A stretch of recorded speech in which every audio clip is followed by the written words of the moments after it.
그러면 우리가 정상성이 무엇이다라는 건 잘 이해를 했는데 우린 데이터 분석을 하죠.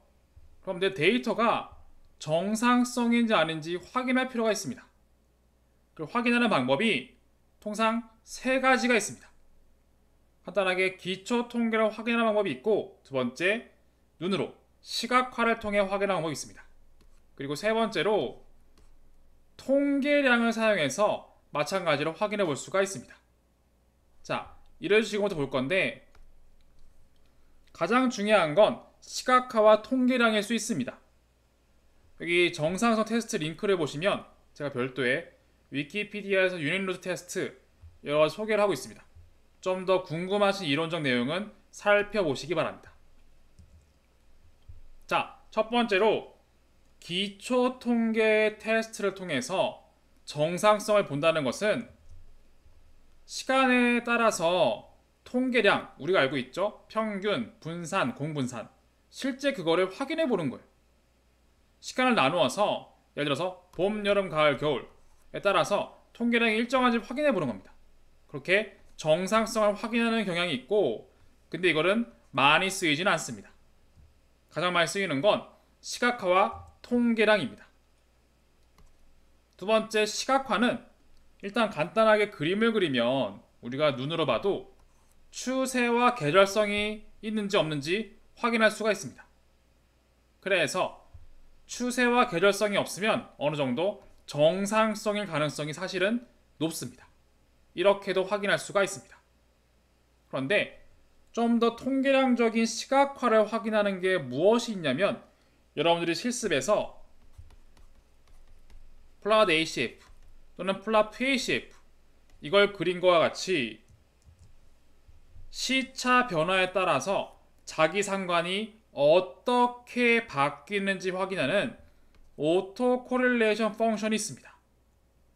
이것은 제가 이론적으로 봤을 때는 사실 이런 데이터를 묶어서 두 개의 코릴레이션을 본다 라고 설명을 했는데, 제가 앞에 실습에서 엄밀하게 설명드리면 원래의 데이터 Y가 있고, 그리고 leg 1 YT 얘를 1시점만큼 이동을 또 시킵니다. 예를 들어서 제가 그림을 잘 그리진 않지만 이렇게 이동을 또 시킵니다. 헷갈리네. 아무튼 이렇게 시킨 다음에 사실은 이 두 개에 대해서, 이렇게 두 개에 대해서 코릴레이션을 그려서 그 첫 번째 값을 leg가 1인 위치에서 상관관계를 y축에 찍어주는 겁니다. 이거를 leg 1, 2, 3, 4 모든 시점에 대해서 다 해보는 게 바로 아래 그림에서 보이시는 오토 코릴레이션 펑션, 줄여서 ACF 플롯이라고 하는 것입니다. 그래서 평균 분산은 추세와 계절성을 어느 정도 확인이 가능한데, 만약에 자기 상관이 있는지 확인하려면 또는 공분산이 일정한지 확인하려면 자기 상관을 보면 되는데 ACF를 쓴다. 그래서 만약에 예를 들어서 비정상 시계열일 땐 이런 데이터에서 ACF, PACF 그리면 이렇게 상관성이 작지가 않습니다. 매우 높죠. PACF도 훨씬 보수적이지만 이렇게 튀는 값이 있습니다. 그렇죠? 반면 정상성인 시계열 데이터를 입력하면 ACF, PACF가 이 파란색 범위가 사실은 신뢰 구간입니다. 신뢰 구간, 오차 범위에서 어떤 뭐라고 할까요? 이렇게 받아들일 수 있는 범위를 의미하는 건데, 이 범위 이내의 값으로 매우 작게 나오는 걸 볼 수가 있습니다. 그래서 쉽게 얘기하면 ACF 플롯을 그린 다음에 이렇게 수치가 작아지면 정상성인 시계열, 그런데 수치가 작아지지 않고 크다라고 하면 비정상 시계열이구나 라고 확인할 수도 있다. 이렇게 이해하시면 됩니다. 다음으로 통계량을 사용해서도 우리는 정상성인지 아닌지 테스트해 볼 수가 있습니다. 대표적인 방식으로 ADF 테스트, 두 번째 KPSS, 이 두 가지가 많이 활용되는데 우리 실습에서도 이 두 가지를 쓸 겁니다. 그래서 제가 실습에서 ADF 테스트와 KPSS 테스트, 이것을 함수로 만들었던 이유입니다. 이것 이외에 뭐 PP 테스트, ADF, GL 테스트 이런 것들도 있습니다. 중요한 건 이 통계랑 이름을 외우는 게 아닙니다. 이 이름을 외우는 게 아니라 어떻게 해석하는가. 다시 한번 우리가 해석 관련된 A/B 테스트를 기반으로 한 통계 추론 기반의 의사결정이 등장했습니다. 그러면 매우 수동적으로 한다고 했죠. 이걸 외울 필요 없습니다. 이름도 알 필요 없고 가설도 외울 필요 없습니다. 그냥 찾으면 됩니다. 그래서 ADF 기준 가설 확인합니다. 대중의 주장, 나의 주장 확인합니다. 검색하면 나옵니다. 표기는 뭐 대중 주장, 나의 주장 또는 귀무가설, 대립가설, H0, H1 표기는 많습니다. 아무거나 똑같습니다. 자, 이걸 봤더니 대중 주장은 데이터는 비정상 상태이다 또는 시간에 의존돼서 과거 데이터가 미래에도 영향을 미치는 의존 구조인 비정상 상태이다 또는 수학적 표현하면 유닛 루트가 있다라고 표현합니다. 이것은 밑에 2의 실습에서 다시 한번 얘기하겠습니다. 유닛 루트. 자, 그래서 대중 주장은 이러한데 나의 주장은 데이터가 시간 의존성이 없다, 정상이다 라고 얘기할 수 있습니다. 그런 다음에 우리는 컴퓨터가 출력해주는 P-밸류를 봅니다. 그리고 여러분들은 알아서 유의 수준을 결정합니다. 0.5라고 했을 때 0.05 의사결정 하면 됩니다. P-밸류가 우리의 유의 수준보다 작으면 나의 주장이 참, 즉 이걸 손 들어주는 거예요. 그래서 내가 수집한 데이터, 분석한 데이터는 정상이다 또는 그렇지 않다라고 한다면 대중 주장이 참, 이걸 손 들어주는 거예요. 그래서 데이터는 비정상이다 라고 보는 거죠. 제가 이를 기반으로 해서 실습에서 ADF 테스트, KPSS 테스트 이거에 관련된 해석을 바로 했던 겁니다. 참고하셔서 다시 한번 보시기 바랍니다. 자, 그런데 이 KPSS는 가설이 ADF와 반대입니다. 그래서 대중 주장은 정상이다, 나의 주장은 비정상이다 이렇게 되어 있습니다. 그래서 해석에 주의하셔야만 합니다. 그리고 여러분들이 앞에 실습에서 보신 느낌도 있을 건데 시각화로 봤을 때 잔차가 정상인지 아닌지를 확인했었죠. 근데 그거랑 통계량이 다를 수 있습니다. 앞서서 뭐 트레인 데이터는 둘 다 잔차가 정상이었는데 테스트는 얘는 정상이고 얘는 비정상이다 뭐 이럴 수도 있습니다. 왜 이런 해석이지? 그럴 수 있습니다. 왜냐면 기본적으로 ADF는 이 알고리즘은 이것도 알고리즘입니다. 기본적으로 데이터에 추세가 없는지 파악하는 데 집중되어 있습니다. 그래서 계절성이 있더라도 추세만 없으면 정상성이다라고 얘기할 가능성이 높습니다. 반면 KPSS는 기본적으로 계절성 제거에 집중하기 때문에 추세가 있더라도 계절성이 없으면 정상이다라고 얘기할 수가 있습니다. 이런 것들도 한번 참고하실 필요가 있습니다. 자, 이렇게 해서 우리는 정상성 테스트 살펴봤습니다. 시각화를 통해서 확인할 수도 있는데 통상 많이 쓰는 게 ACL 플랫이다.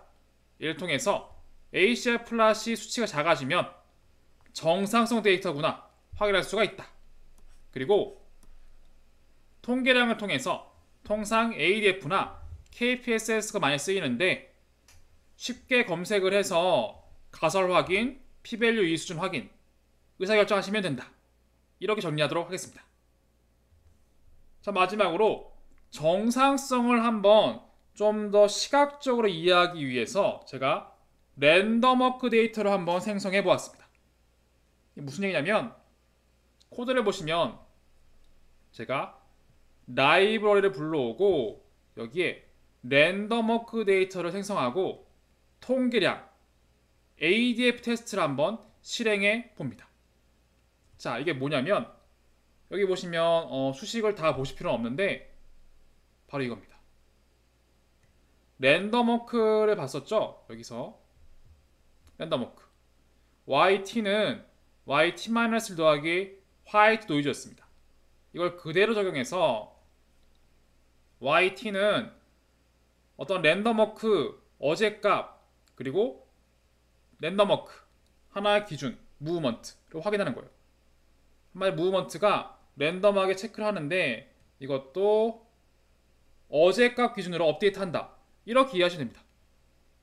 i-1 시점 랜덤하게 값을 생성한 다음에 어제값에서 더해서 계속 업데이트하는 거예요.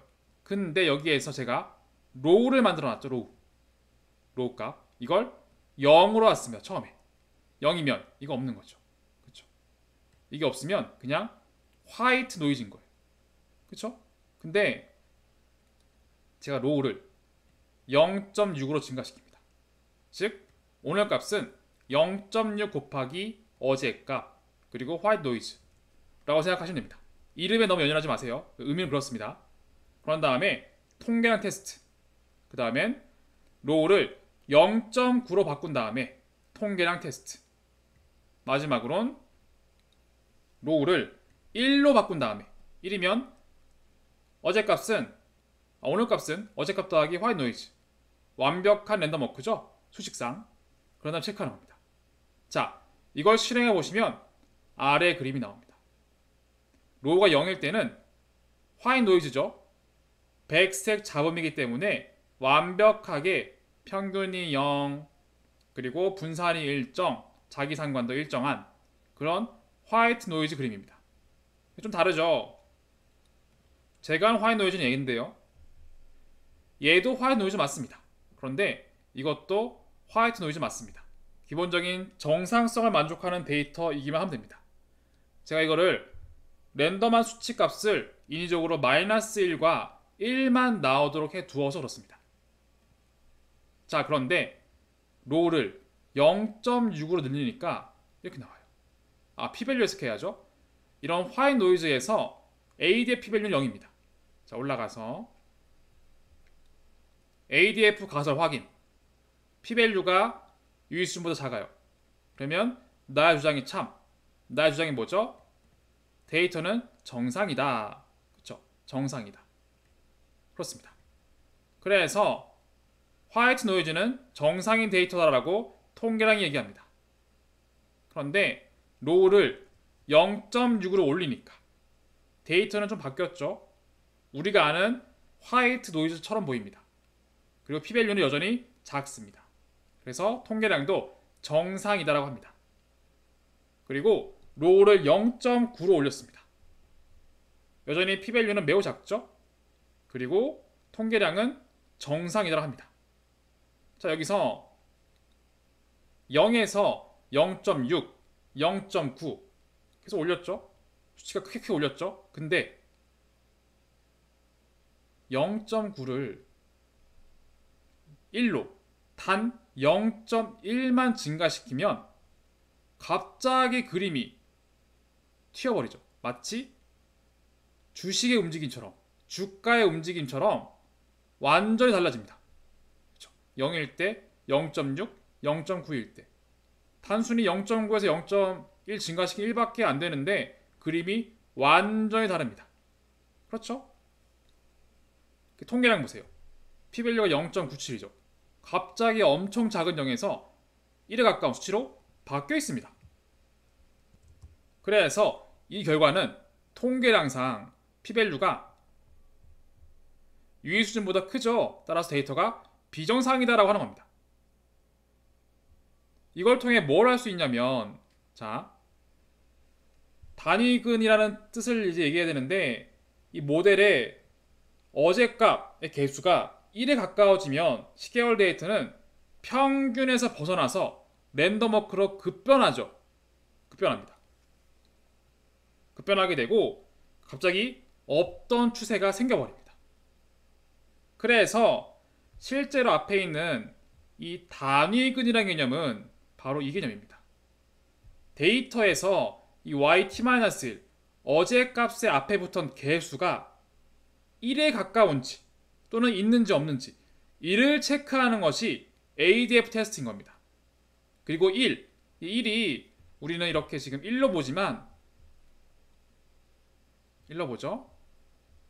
1로 보지만 화이트 노이즈 1로 보지만 이것을 사실은 방정식화할 수가 있고 이걸 정리해서 인수분해를 하면은 사실 이것이 이 1이라는 값이 어떤 솔루션으로 나와서 이 방정식의 해가 0 또는 1로 나옵니다.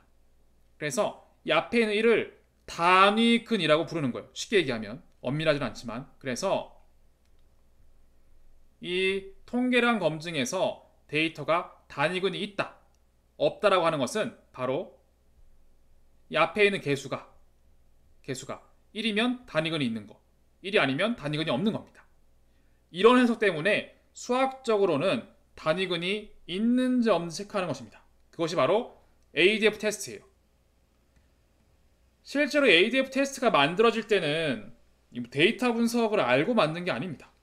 그냥 수학적인 방정식상 전개를 해보면 그 방정식의 솔루션 해가 1이라는 값이 있구나, 그래서 이것을 단위근이라 하자라고 정의한 것이지, 이 이론 나올 때 뭐 정상성을 알고 데이터 분석을 알고 그러지 않았습니다. 그러다 보니까 이런 통계량에서 해석할 때 단위근이 있다라고 해석하는 책도 있습니다. 그러나 단위근이 있다, 비정상이다, 시간 의존 구조이다, 다 같은 뜻입니다. 결국 단위근이 없다, 정상 상태다, 시간 의존 구조가 아니다, 다 같은 뜻입니다. 이렇게 이해할 수가 있습니다. 자, 그래서 결국 정상성 테스트라는 건, 정상성이라는 것은 결국 알고리즘 모델에서 개수가, 앞에 있는 개수 또는 가중치가 1인지 0인지 이를 찾는, 또는 그 사이 값인지, 궁극적으로 1이 되면 단위근이 있는 비정상 데이터고 1이 아닌 경우는 정상성인 데이터를 파악하는 통계량이구나, 이렇게 이해하시면 정상성 테스트의 통계량 테스트를 좀 더 쉽게 이해할 수가 있습니다. 자, 이렇게 해서 우리는 정상성 이해를 위해서 실습까지 확인해 보았습니다. 그리고 여러분들이 생각해 보시면 기본적으로 앞에 여기에 개수가 1이 있다는 건 무슨 뜻이냐면, 제가 쉽게 쓰면 yt는 yt-1 더하기 epsilon t라고 할게요. 그럼 yt-1은 다시 식을 넣어보면 yt-2 더하기 epsilon t-1이 되죠. 그렇죠? 그래서 결국 yt-2 더하기 epsilon t라고 쓸게요. 두 개 더해서 그냥 이렇게 됩니다. 그렇죠? 그런데 만약에 1이 아니라 0.9라고 해보겠습니다. 1이 아니라 0.9라면 yt는 0.9 더하기 yt-1 더하기 epsilon t입니다. 근데 이것은 0.9에 0.9 yt-2 더하기 epsilon t-1이 되겠죠? 그렇죠? 그래서 이것은 결국 0.81 yt-2 더하기 epsilon t가 됩니다. 이것과 이것이죠? 즉 무슨 얘기냐면, 단위근이 있는 개수가 1인 경우에는 이렇게 오늘 값은 계속 과거의 값이 그대로 이어져서 계속 오는 거예요. 반면 1이 아니라 약간만 작아져도 과거에 있는 값이 훨씬 크기가 줄어들어서 더해집니다. 그래서 아무래도 이런 케이스가 첫 번째 케이스보다는 과거의 값을 적게 가져오기 때문에, 그리고 수치가 작아지기 때문에 무턱대고 수치가 커질 수 있는 가능성이 줄어드는 것이죠. 그렇죠? 이렇게 이해하셔도 됩니다. 그래서 여러분들은 정상성에 대해서 이해하실 때 이렇게 실습을 통해서 이해하셔도 괜찮고, 아니면 한번 테스트상 화인 노이즈에서 개수가 작아지면 어떤 의미인가 한번 고민해보셔도 괜찮습니다. 어떤 방식이시든 여러분들이 이제 시각화를 통해서, ACF를 통해서 또는 통계량을 통해서 얼마든지 나의 데이터가 정상성인지 아닌지 확인해 볼 수가 있게 되었습니다.